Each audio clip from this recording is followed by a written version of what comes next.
Hello and welcome to the Full On Football podcast. This week's episode, unfortunately, I'm joined by Harry because I couldn't get anybody better. Scratching around for people I could have asked, and he's turned up. How you doing, mate? You won't have many better intros than that, have you? Yeah, what can I say, mate? I keep turning up. You don't want me, but I'm always here. God loves a trier and all of that. Well, this That's week's it. episode, we want to look at why Man City are title favourites from here on in, according to the bookmakers at least. So, I want to talk about that. Harry, straight off, really from me, who are your title favourites? Do you agree with the bookies? Yeah, total favourites for me are Manchester City. I think, funnily enough, it's very fickle. I think if Chelsea had slapped them on Saturday, it might have been a different story. But at the start of the season, I thought Man City were favourites despite missing out on Kane. I maintain that. Obviously, they've had a couple of iffy results, but so has everyone. It's one of those things. I had them as favourites, and the performance on Saturday just sort of cemented what I already knew, is that they are, if you finish above Man City, you will win the league. So, Man City are going to win the league, even though Brighton are playing Crystal Palace tonight, and if Brighton win, they'll go top of the league. You don't think Brighton are in with a shout? Hey, they're in with a shape, mate. I don't quite see it. Obviously, sold their best player in the summer. Don't think they've quite got enough this year, but just want to put on record, I've maintained since he's been in there, what a job Graham Potter's done. I think he's absolutely superb. Tip for the England manager's job, actually, after Southgate finishes, which is interesting. I'd welcome that. I think quite an innovative coach. What do you think of that, Graham Potter? All day, it sounds like a good idea to me, albeit I don't think Southgate's done anything wrong to merit not being in a job at this point in time. But, Brighton winning the league, very unlikely, albeit, like I said, at the time of recording, when this is published, the result, they might even lose to Crystal Palace, who knows, but they may go top of the league tonight. It's interesting. So you went straight in with Man City. A lot of Liverpool fans aren't going to be happy about that. What do you think? Do you think Liverpool will win the league? We're top after 6 games. Why not? Do you think they will, though? Do you think they've got enough? No, I think, being honest, mate, I think the squad depth is going to be what's going to cause some problems this year for Liverpool. I think, albeit their side's actually not a lot different than what it was 2-3 seasons ago. Personnel, I think obviously Wijnaldum's gone left. Everywhere else in the starting 11, virtually everybody's at the club. Obviously, Firmino's not in the best 11 anymore, but he's still at the club. So, arguably, you're probably only one player different if you were to pick that side.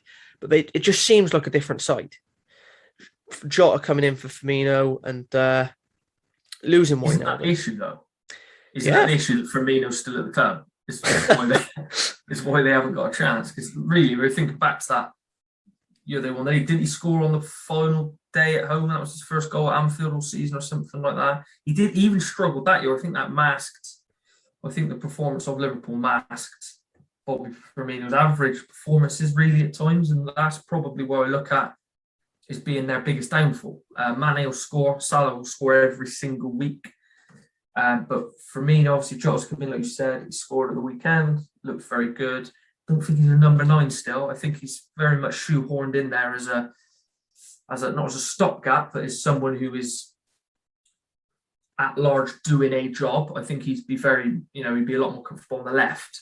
And like you said, it's not too dissimilar to the team that won the league, but I think that's the issue. Needs freshening up for me. Obviously, Thiago's come in, can't stay fit. Curtis Jones seemed to have, is it now or never for him? As in not as in his career, but his career at Liverpool. Does he really need to stamp his mark this season? Well, Curtis Jones, every time he's been given the chance, has always done well. He's a good footballer. He's very tidy on the ball, played well in the cup game against Norwich and played well on the weekend. Obviously, a deflected goal. He is a good player. And I mean, that's pretty evident as far as I'm concerned. And what I would say is he's got to take it to the next level now. I think he's 20, 21 years old. He's still very young. I appreciate that. But at some point, you've got to kick on and be first pick. And I think now is the time. Harvey Elliott this year breaking in, albeit very unlucky with the injury and stuff, but that might be an opportunity from Curtis Jones's perspective to actually break in the side, because I think Elliott was ahead of him going into this season. Is he just the Scouse McTominay? Scouse McTominay? Yeah. In what way? Is he a trier? Is that what Curtis Jones is? Is he just a trier? I'm not knocking the guy. He looks quite tidy, but is he going to be that guy? You say now's the chance for him to do it, but do you think he will do it, or do you think in 18 months' time he might end up, I don't know, at West Ham, at a, Aston Villa, Everton, not Everton, sorry, but someone of that ilk? I don't know. I think he's a good player. Very different to McTominay. I think Curtis Jones got a lot of ability. He could be. Look, ultimately, you've got to be open-minded. It might turn out that is the case. That he ends up at a different club a couple of years down the line. But I think right now, I think he will take the chance that he's getting. And the only concern with Liverpool with me, it's not Curtis Jones. I think he's more than good enough to play in that side, and he'll do a job for them, no problem. But it's for squad depth as a whole. I feel like there's probably 14 players, and Man City have got 22, 23 first-team players that can come in and do a job. But it's interesting. The main reason you believe Liverpool won't win the league, you put it all on Firmino. You've put everything on Firmino, and not having a number 9.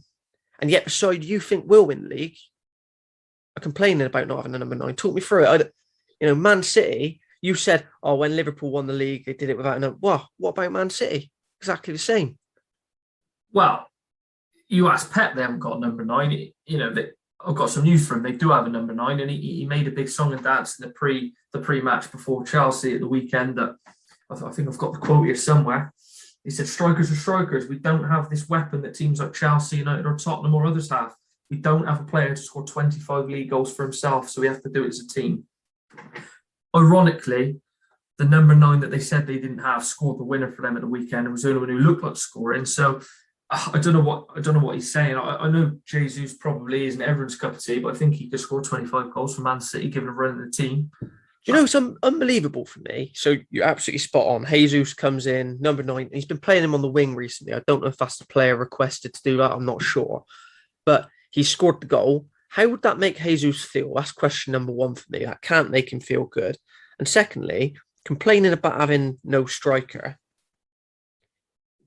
Who's that on? It's not on the owners, is it? It's not like that's his own fault. Come on, it's not like the owners haven't backed him. He's been backed to the hill the own way. He's had everything his own way. If he ain't got a number 9 that he's happy with, that's on him. He's got nobody else to blame.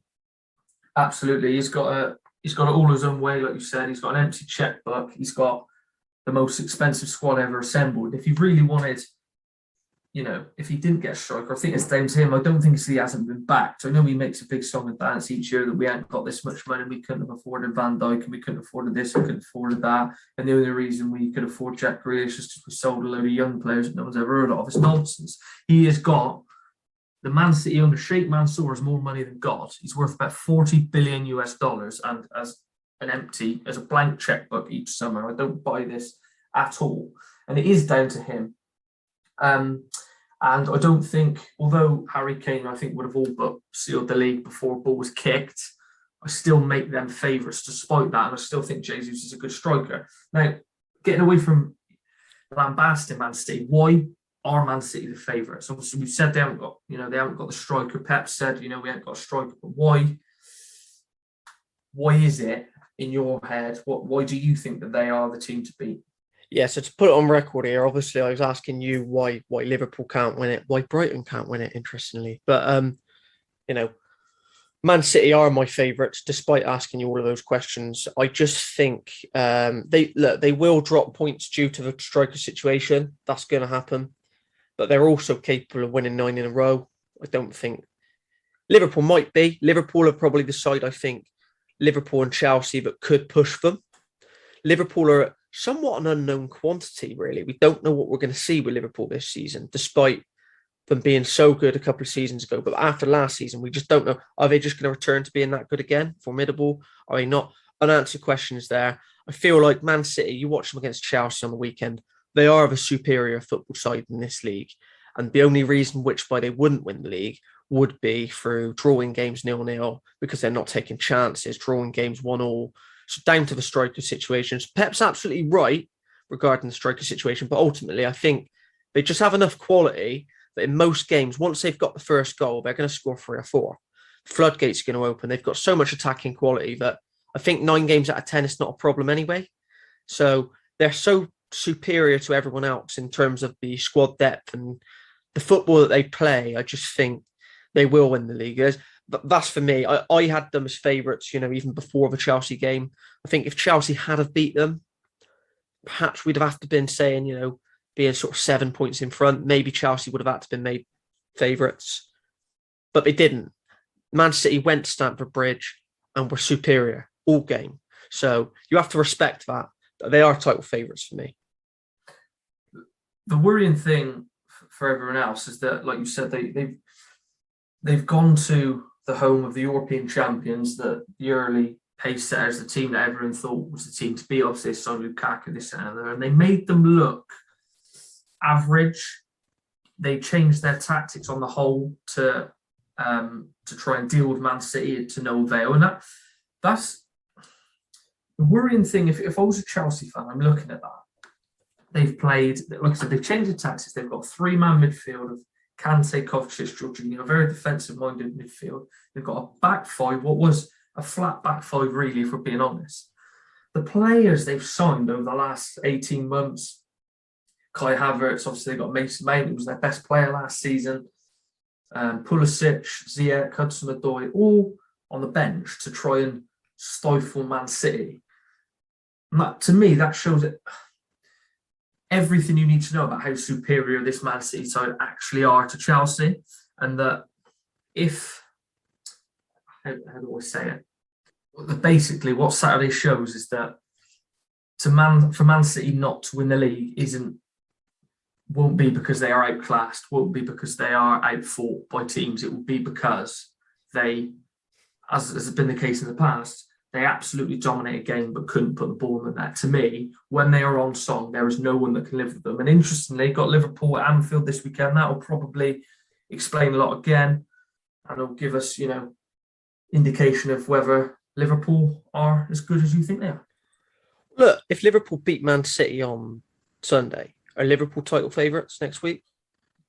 I think it comes down to the manner of it. Yeah, like I said, it can all change, and I've changed my mind several times so far this season to some extent, or I've leaned certain ways. But yeah, you're right. If they play, if Liverpool take Man City on at the weekend and make them look average, which I guess we've seen in the past they've done, or maybe not made them look average, but have played the better football, have been too much, too powerful for them, then yeah, I guess so. The reservation is, and it comes back to, I just think they're an injury away from a crisis. I think if Mo Salah misses 6 weeks, what happens to Liverpool then? I think it's a real issue. But yeah, mate, they could. I guess they could. It's just 38 games is a long time to stay injury-free, which obviously was their, Achilles heel last year.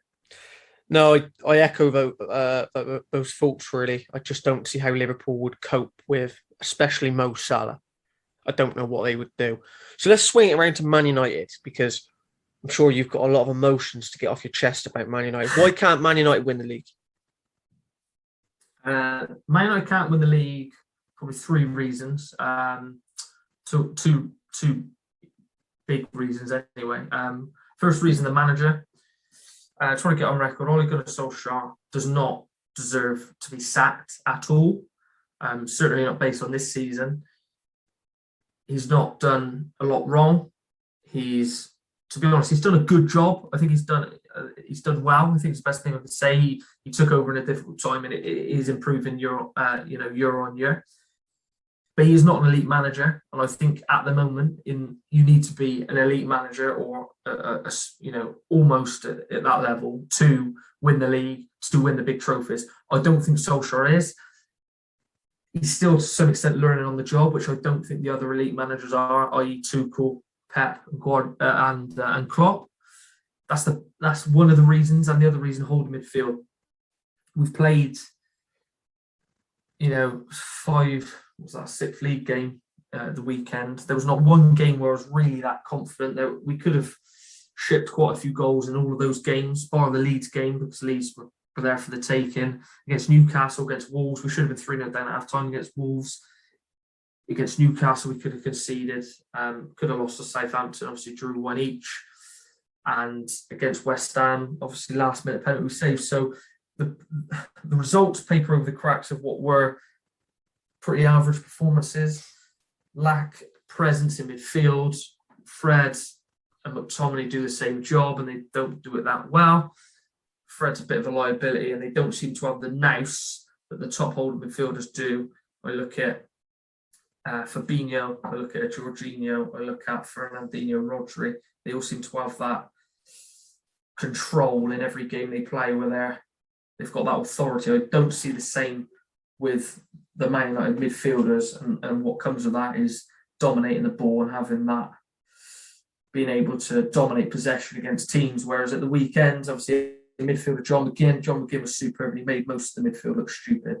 So a mixture of those two reasons really is why I don't think we'll win the league. We've got great players, but we're not collectively good as a team. We don't dominate like Liverpool. We don't dominate like Man City or Chelsea.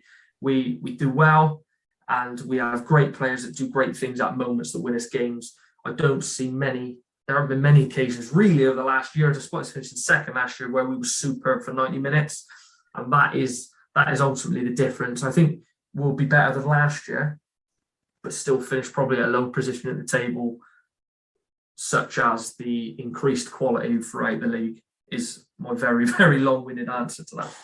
Yeah, I mean, for me, Man United is collective. You've got great individuals, and if I wasn't going to rule you out of a title race, 3 games ago or whatever, and I still can't categorically rule it out at this point, but it's increasingly unlikely. And the only thing that emerged you into it was the signing of Ronaldo for me, just a superior quality player to as good as anybody in the league or the world. Therefore, you're in with a shout. But having said that, it was always going to be a tough task for him to come in and just win you a league like that. So let's talk Chelsea, because there's going to be a lot of Chelsea fans out there unhappy. Oh, yeah, well, we lost to Man City on the weekend. So what? They're still right up there. 1 game of football. Why can't Chelsea recover? Chelsea can recover, and I think they will. They'll win games when they're playing badly, like they did against Aston Villa. They're resolute. They don't concede a lot of goals. I just worry. I guess the worry is that the shape they play doesn't get enough of their creative or attacking options into the team. And that is probably going to be the biggest issue for them going forward, that they've only really got 3 positions available for attacking players. Obviously, you've got Lukaku. He's always going to play. So you've got, like I said earlier, Hudson-Odoi, Ziyech, Werner, Pulisic, Havertz and Mason Mount to fill 2 positions. And to me, that doesn't get enough of their good players in, albeit it's worked so far. That's my biggest reservation. But if Chelsea won the next 5 in a row, it wouldn't at all surprise me. It's still early days. And I just think they were shown Man City too much respect at the weekend, and that was the only real difference. I don't think they've become a bad side. I think Man City were just superb, and they let them be superb. So where do you think Chelsea are weak or could be stronger, if I was to rephrase? They're not weak anywhere, but where could they be stronger? It's difficult to say, really. I go back to what I just said. I think getting enough match winners into the 11, they don't receive a lot of goals down to their shape, down to their, they're clearly incredibly well coached. But I think that's it. I think that's what it comes down to for me, not having enough of their flair players, if you like, enough match winners in that team, is probably where I see it. But I don't think they're weak anywhere, really. That would just be something as a Chelsea fan, if I was a Chelsea fan, I'd like to see more of the exciting players in the team. Can't help but feel like they in the front 3 you've got a striker, but whoever fills the wing positions, you're looking at the likes of Mason Mount, who's not a winger. He does well there, don't get me wrong, but it's not his natural position. And I feel like that's the area that they can improve for me to take them on to that next level. I don't feel like any of the wingers are going to get 10, 15 goals like Mane, Salah, Jota, and all the other players, even Sterling at Man City scoring goals over the years. So obviously covered. Have they got the best squad? No, I think Man City do, but Chelsea second to Man City for me. We've covered Chelsea, Man United. So kind of narrowed it down. It's Liverpool, Chelsea and Man City, isn't it, really? But I think we've certainly been of the agreement that I think Man City, even before the Chelsea game on Saturday, is to be the favourites. So the fact they've actually gone to Stamford Bridge and beat them just makes them even more so. And I can't help but feel like you're looking, for example, just mentioning the big 6, if you will, Tottenham and Arsenal, North London derby yesterday. How poor were Tottenham? Oh, appalling. They look, to me, I don't know about you, mate. I thought they looked like clueless in most aspects. I don't think. The amount of times Eric Dyer's got his head up in it, a diagonal to Harry Kane. I didn't see the thinking behind it. Under Pochettino, you didn't see that hardly ever. No one seemed to know what their next pass was, which is something I think about United a lot, which is what the most worrying thing for me. Players like, you had a lot of attacking players on the pitch. Really, it's quite an attacking lineup. I was quite surprised with what Nuno picked. He's got Dembele and Ndombele in a holding two. He had Ali, Moura, Son and Kane, all in the team, but no one seemed to know what their next pass was and the shape and everything. I don't know about you, mate, but it was quite a tough watch. Horrendous, it really was. And Tottenham have had the least amount of shots in the Premier League this season. They've created the fewest amount of chances from open play. They've covered the least amount of distance. Now, that's just talking about desire, running, least amount of distance in the league. And then they've also been the second worst in terms of shots faced. So the shots actually faced, they're second worst at that. That's not a great list of stats to be sort of top of the pile for, is it? No, mate, absolutely. I want to put it on record. It would not surprise me at all. If Nuno is out of a job before Christmas. I know that's absolutely ridiculous, and he shouldn't be. That's wrong if he is. But I've seen nothing from this team that makes me think that they are buying into what he wants to do, or at least enjoy doing what he wants to do. And I know it's early days, it can all change, but honestly, man, I'd be shocked if he was still in a job at Christmas. Styles make fights, and ultimately I think he might be the wrong fit in that job. Not to say he's a bad manager at all, but Arsenal, what do you think of Arsenal? Can they win the league? James Bowman tells me they can. I see, is that what he said? Yeah, back in it. They can't, but what I would say is when they put on a performance, they put on a proper performance. They don't just grind. I don't feel like that performance yesterday was superb and is up there with sort of anything. Well, some of the best performances so far we've seen this season, and they did look. I think they gave anyone a game yesterday based on what they did. The issue is across the board. Bit like Liverpool, strength and depth, but more importantly, I think they've got a lot of complete tools, if you like Granit Xhaka, I think will probably get sent off twice a season. It's already been sent off, probably 2 or 3 times a season. And players like Emile Smith-Rowe, Saka, young lads, I think there's a lot to ask of them to keep them going. I don't think they'll finish in the top 4. If they could get fifth above maybe Leicester, then that would be a superb season for Arsenal. That is the last club I wanted to mention before I round it up. Leicester City, feeling a bit left out, always around that top 4. Last 2 seasons, dropped out last kick of the ball, really. Brendan Rodgers booed off on the weekend. What's all that about? Don't understand that. Is that right? I didn't see that. Booed off? Yeah, booed off. So 2-2, obviously Jamie Vardy scored a hat-trick, 2 goals in the right net and 1 in the wrong. Leicester, Can they do a repeat of 2016? No chance, is it? Not a chance in hell, mate. They missed their chance. They should have. There's absolutely no excuse why they didn't finish in the top 4 the last 2 years and have thrown it away. I know. I'm not sure if it was last season or season before. I think it was last season, actually. A lot of the Leicester players threw Brendan under the bus. They went to a party, a crucial part of the season. He dropped about half of the first team, and to sort of prove a point, and that was to their detriment, along with obviously a lot of injuries along the way. Johnny Evans, James Just, obviously Fofana this season's injured before balls kicked, and that's the issue really. They just look like they've got no. They're playing. Half their team are on the treatment table, and that's the biggest problem. I don't think they'd have finished 4th anyway, but I think they'll struggle to, at this rate, to get a Europa League spot. Let's be real. There's a big gulf between the top 4 and everyone else, isn't there?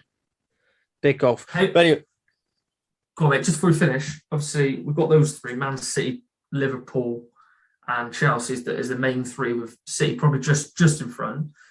End of the season, how many points do you think will be separating those 3? Great question. Well, obviously, depending on a lot of factors, impossible to say because it depends on injuries and X, Y, and Z. Yeah, But do you think ultimately, I'm going to go. do you think it'll be that close, or do you think Man Yeah, City will have one with sort of 6 games? I think we're in for a proper title race this season. I don't think they'll win it with more than 2 games to spare. So 2 being the maximum. I don't think they'll win it with 3 games to spare. So 2 being the absolute maximum, they'll win it to spare. And I think, yeah, look, ultimately, we've covered all the reasons tonight. Chelsea, absolutely, Chelsea can win the league. There's no reason that they can't. They could win on the weekend. They could win 5 in a row. They're back in it. There's no problem there. Liverpool, how good could Liverpool be? Could they get back to the form of 2 years ago? Absolutely, yes, they could. Beat Man City Sunday, make a real statement.